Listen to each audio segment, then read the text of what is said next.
I'd like to say hello to everybody out there, listening area. This morning in our briefing,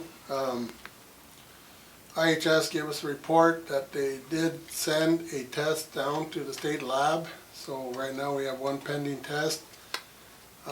We have 34 kits available. And also presently we have no positive cases on the Cheyenne River Indian Reservation. The hospital, they have 3 admissions, 5 beds available. One good report that there is a new test. It's called ID Now. And one of the things that it will be able to test quicker, be able to get the results a lot sooner. And we're very fortunate here at our service unit that our lab here has 7 machines and will be able to have the capabilities to determine and find out the results a lot sooner. So upon hearing that, we're in the process of sending a letter to CDC, to Indian Health Service, to our congressionals, to our governor, asking that our service unit be a test site. So we're also asking for the reagents that are required to conduct these tests. So hopefully soon we get the authority and the supplies to be able to test a lot of these kits a lot sooner. So that's some good news I'm really happy about, because we'll be able to determine a lot sooner instead of having people wait. And I think knowing this, having these tests take place, I think that will really help us with our plans for prevention. Then looking at the numbers this morning from South Dakota, they seem to increase from 68 to 90. So as of right now, there's 90 positive cases in the state of South Dakota. And I believe Beadle County, which is Huron, and Minnehaha County and Sioux Falls, them seem to be the main hotspots that are have the positive cases in South Dakota. And looking at North Dakota, they too have risen from 83 to 98 positive cases. We've been watching closely Morton County and Burleigh County, which is Mandan, Bismarck, and there's an increase of up to 52 cases. There's an increase of 3 cases that tested positive.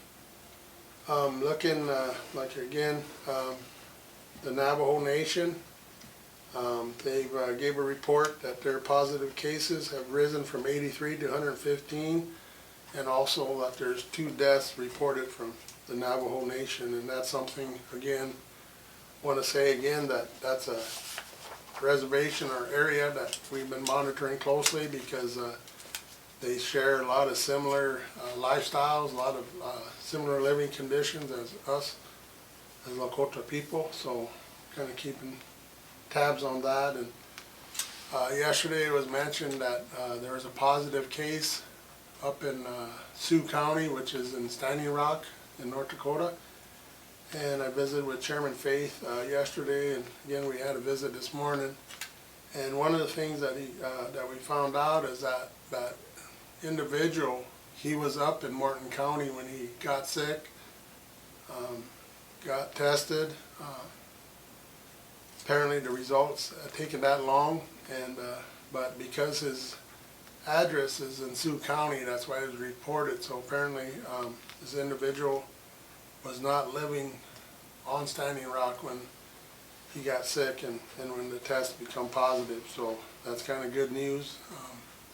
In a way, sorry that he got somebody that has this virus, but it still has not hit Standing Rock Reservation or Cheyenne River. So just wanted to make that report. Once again, if you feel you have any symptoms, the fever, the respiratory, the other flu-like symptoms, or if any questions in regard to COVID-19 or coronavirus, do not hesitate to call this number. 605-964-0563. It's 964-0563. And that number is manned by our medical people that that are on call 24/7 to be able to answer any questions or to refer you to the proper place to get yourself seen. So make sure and do that, and also visit our Facebook page at CRST COVID-19 updates. We try to monitor and put information up there on a daily basis. So if you have any questions or concerns or anything, just look at that Facebook page. Also too, once again, our emergency command center is open. That number is 964-3637. We have, like I mentioned before, our veteran center is ready. So if we have any overflow from our IHS facility, that we have a number of beds there. We have a place there. We're also getting in supplies, so if we need it, we'll be using the dorms, which there's 32 rooms there. So I hope we never have to, but in case we do have a shortage, that's going to be available. You know, once again, the best thing to stop this virus is to stay home. And if you have to go out, you know, avoid large crowds and what they call social distancing. The CDC definition of that is avoid mass gatherings and try to maintain at least 6 feet away from everyone else.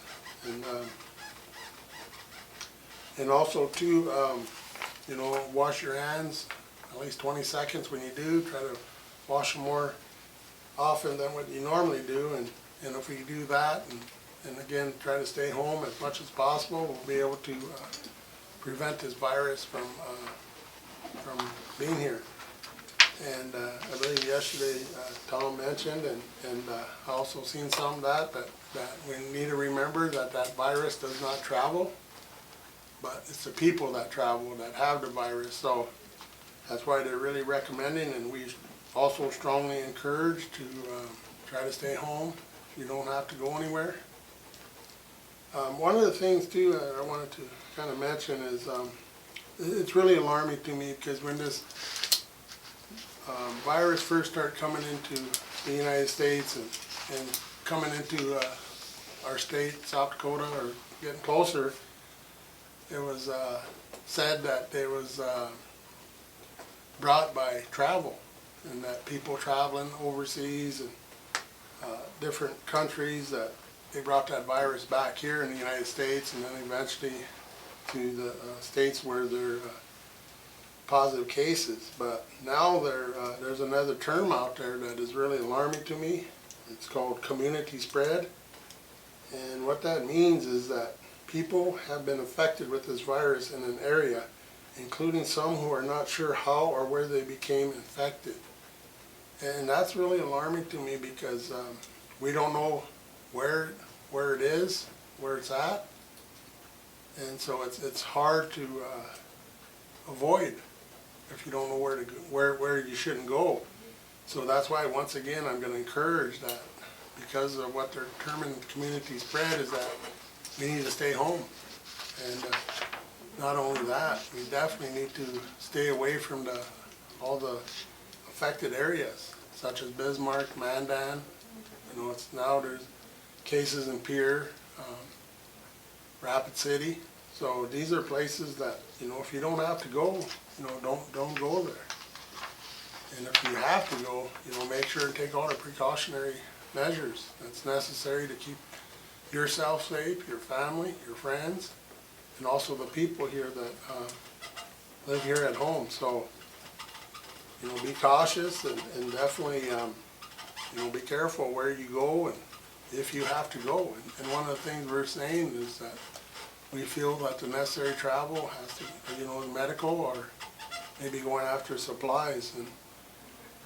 And as you do that too, I want to ask everyone to be patient, to be respectful to the changes that a lot of our businesses are implementing, because they're doing that for us, for our safety and for our health. So again, just be patient and respectful and just practice, follow the rules that each of the business is implementing, because it's not to make our lives hard, it's just for our health and safety. So again, be respectful and be patient. So with that, Tom, I guess I'd open up for if there's any questions.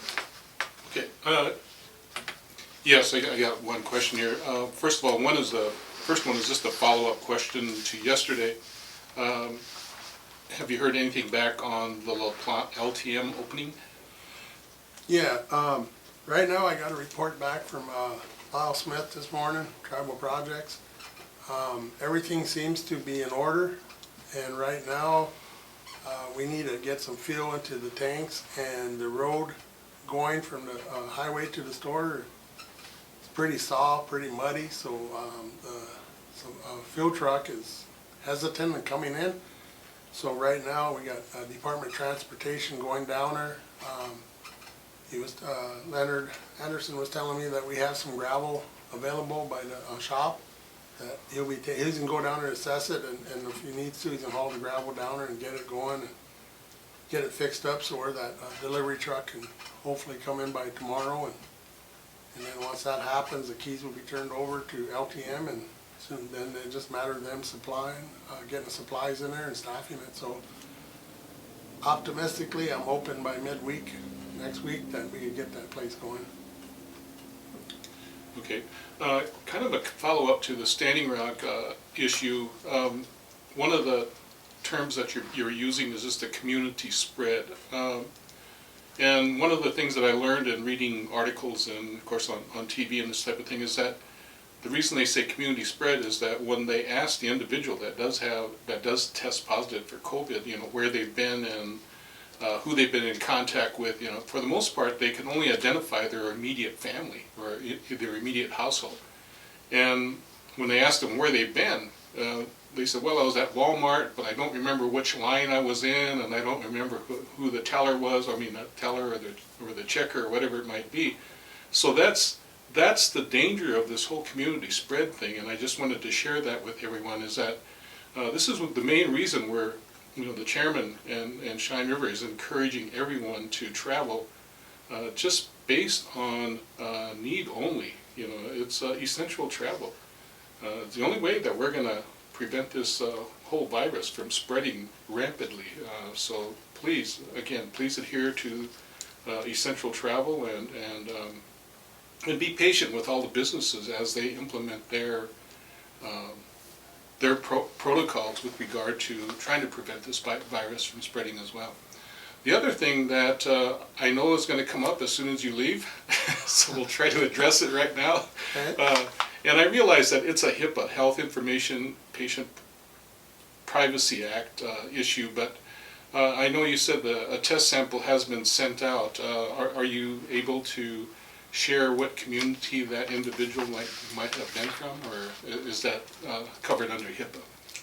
Yeah, it's covered under HIPAA, and the only thing the service unit director tells me is, we got a test sent out, and then once he gets the results, and so far we are all fortunate that they all been negative, but normally it gets sent out, and I noticed that South Dakota has been able to start testing, and I was looking at their site last night, and it sounded like they caught up with all the tests, but once he finds out the results, he usually gives me a call or sends me a text, and then if I get the text, I still call him, and then I feel better when I hear from him versus getting a text. So he will tell me, and I told our tribal council that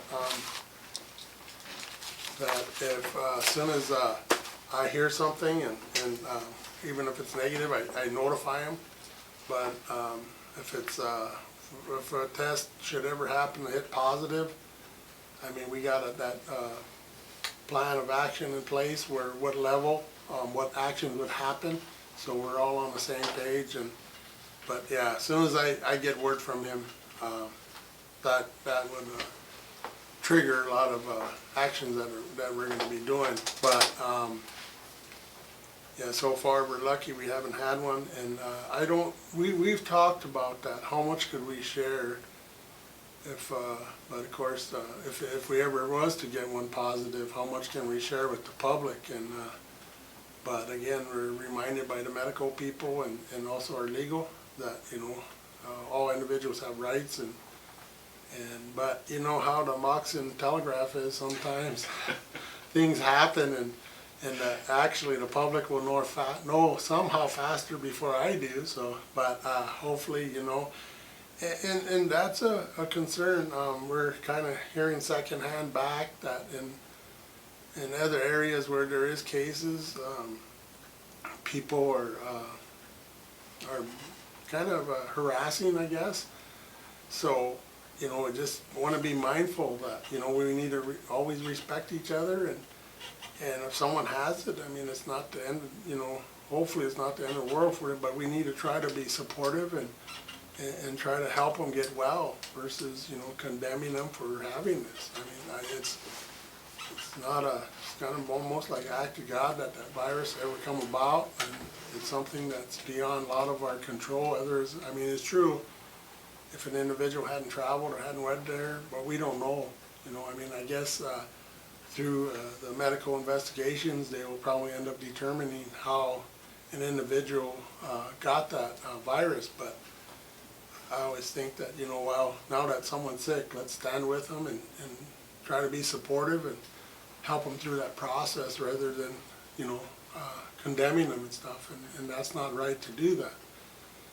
So that's what I'm hearing. So I think, and that's why the HIPAA laws, I'm sure, and all them things are in place to protect the patient. So hopefully we never get a positive case, but if that was to happen, I would just, ask our people, our members to try to be, mindful that, we got someone sick here, and let's rally together and support them, and try to support each other so we can get by this. Okay. Now, hypothetically speaking, I really want to emphasize hypothetical right now.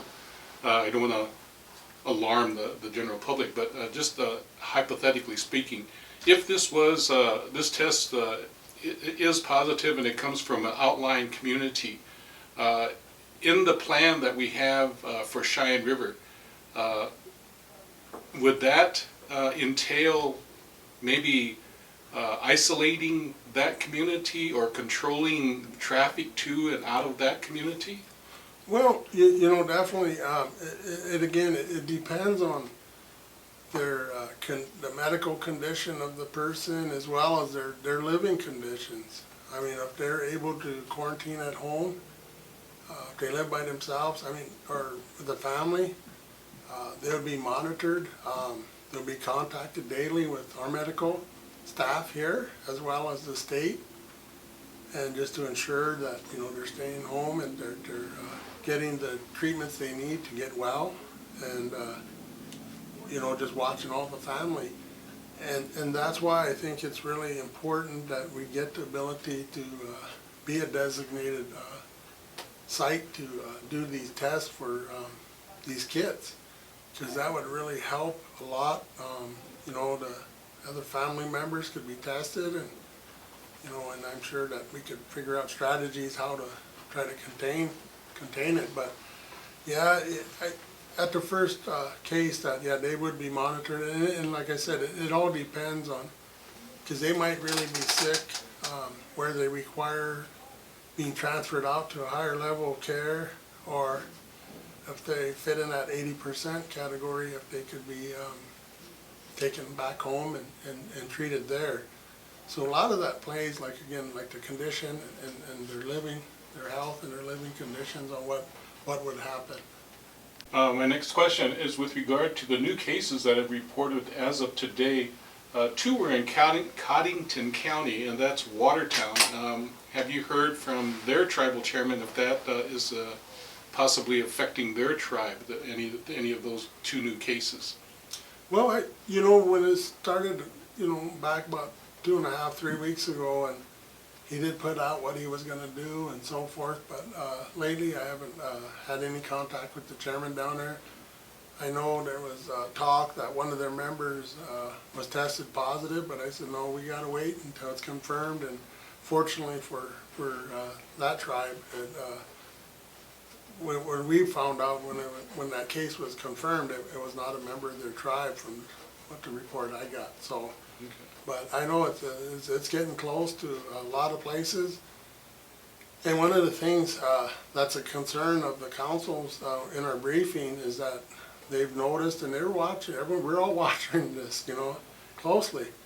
And we're hearing that out in Rapid City, for example, there's a lot of RVs and campers coming from different states because, you know, they're looking and they see right in the center of the United States that there ain't that many cases. And, you know, that's where we definitely got to be mindful and watch that if people are running from the cities and coming out here, you know, we got to be careful who we allow to come in and pass through, etc. And that's where them checkpoints would come. If I mean, if we see a high volume of people coming from different states, I mean, we'll definitely have to relook at what our plans and adjust them if we have to really restrict travel before. Then that's the action we're gonna have to do. So, like I said, the council it's a priority of all of ours, and they're watching too. And that was one of the discussions we had this morning, is seeing a large amount of people coming from different states, and especially from the states that really have a lot of hotspots. So. All right. Just as a matter of information for the public, the new cases that were reported on Sunday today, there was 4 more in Beadle County, 2 in Coddington, which is the Watertown area, and Lawrence County has a new case, and that is the Spearfish area. And Lincoln County, I believe, is down in the southwest, and then of course Minnehaha has 4 more new cases. Pennington has 1 more new case, and then Yankton has 3 more new cases. So as you can see, it's seems to be a tendency in the larger populated areas. So again, when we get back to the chairman and our whole group task force here encouraging essential travel only, you can see why this is very important. We don't want to be going to those populated areas and coming back and possibly being infected by the virus. So with that, I noticed, Chairman, you did have a note there, so I'll let you elaborate on that note there.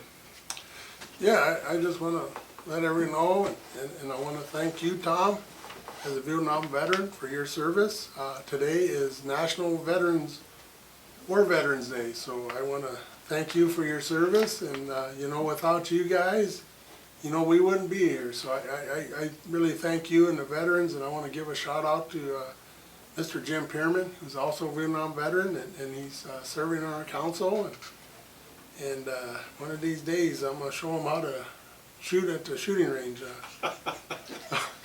But I want to give a shout out to all the Vietnam veterans, and I thank each and every one of you for your service to our country, and really appreciate all that you've done for us. So I want to thank you guys for that. Yeah, well, thank you. And I think to me, it's those guys that served in country that I have really a lot of respect for. I was in the Navy, and I bobbed around out in the Gulf of Tonkin and still got my Vietnam Service Medal. So, but either way, I guess you were there. You gave up you signed the same pledge and everything else. But you know, I really have a lot of respect for those guys that served in country, the Marine Corps guys and Army guys especially. So, thank you to them as well. So they really deserve this. So, Oh yeah. And thank you, Mr. Chairman, for that.